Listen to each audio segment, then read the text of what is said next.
All right, well, with our walls done, we're able to start installing our cabinets. We're going to be putting in 3 base cabinets. Many times in a basic bathroom, you'll have 1 cabinet. That'll be the vanity cabinet. And that's what we're starting with here.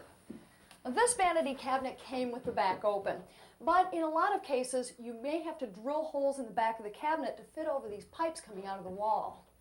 And to make sure everything's level and plumb, we'll probably end up putting some shims underneath it here and along the back. Yeah, I'm going to have to put shims back here too. So. Okay, all right. Well, let me start by putting one underneath here. Definitely need one.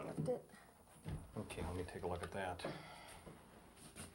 Okay, just a little bit more. That looks fine.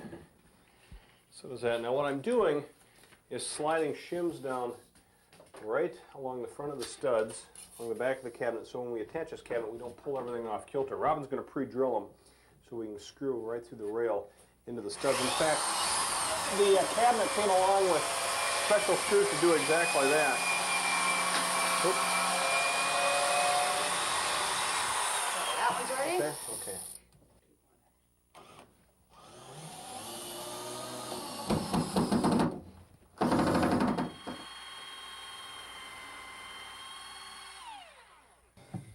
Okay, well, we've got the other 2 cabinets in.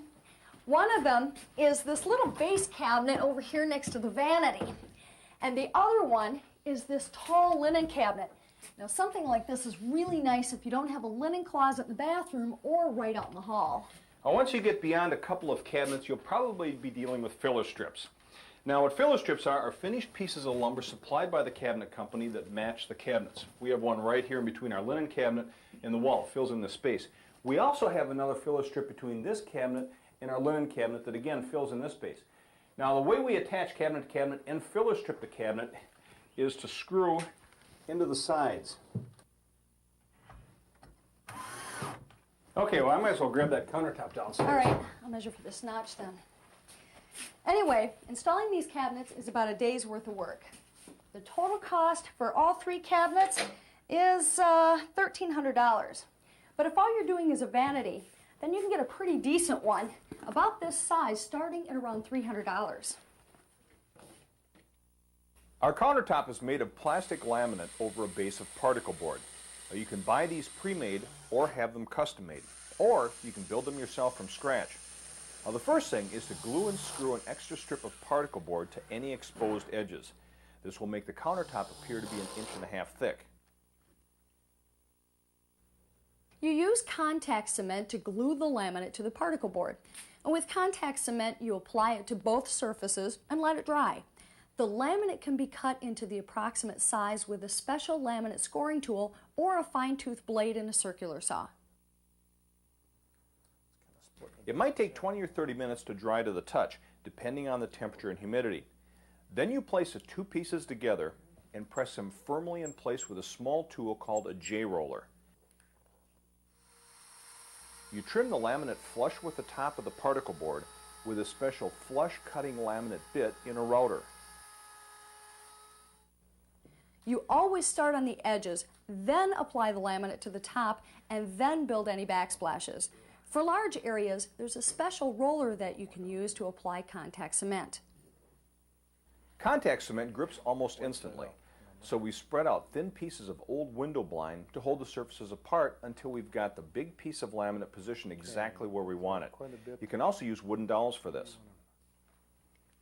Then we pull out the slats, starting at the center and working out to the ends, pushing the laminate down onto the particle board as we go.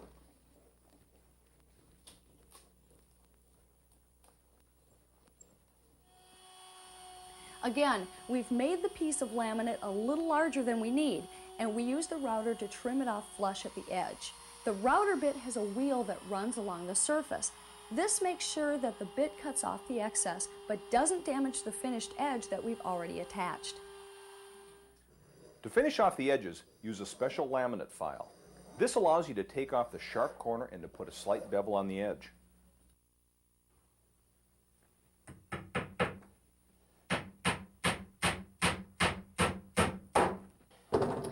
Now, before installing the countertop, we need to secure these strips of pine. Now, this is called the buildup. makes the countertop look thicker than it actually is. Okay. How's that going for you? Really good. I've just got this last one here. Okay. Great. Can you help me out with You this? bet. Here, I'll grab this. Okay. Let me get my end up. Now we cut a little notch out of the corner of this so it'll fit around the wall. Now we do have a backsplash that will be running along the back and the side here, so it'll cover up any gaps along that. Okay, all right, now I want to just screw through our corner blocks up into the countertop. So if you can Hold this hold down. that. Let's see, where's that corner block?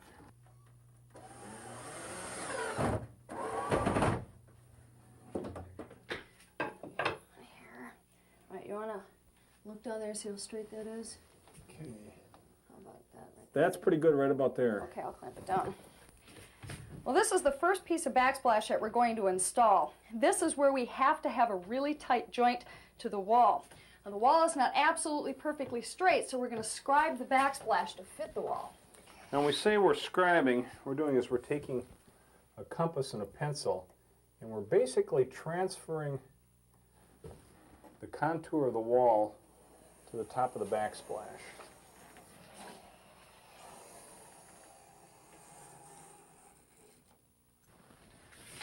Okay, then we can remove the backsplash, and using a belt sander, we can take this right down to the line. Now this has a real thin area of buildup in this area, so it makes it a lot easier to use the belt sander to take it down to that point. Okay.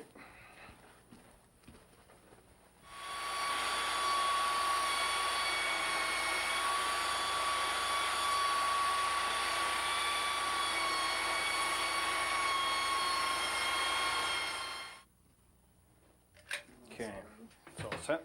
And we scribed it so it fits good against the wall. Next, we're installing it by gluing it to the wall and the countertop with silicone adhesive. Now once the backsplash is in position, we want to use some shims in between the backsplash and these cleats that we screwed up on the wall to make sure it's tight against the countertop. And then we'll use these braces to make sure that it's tight up against the wall.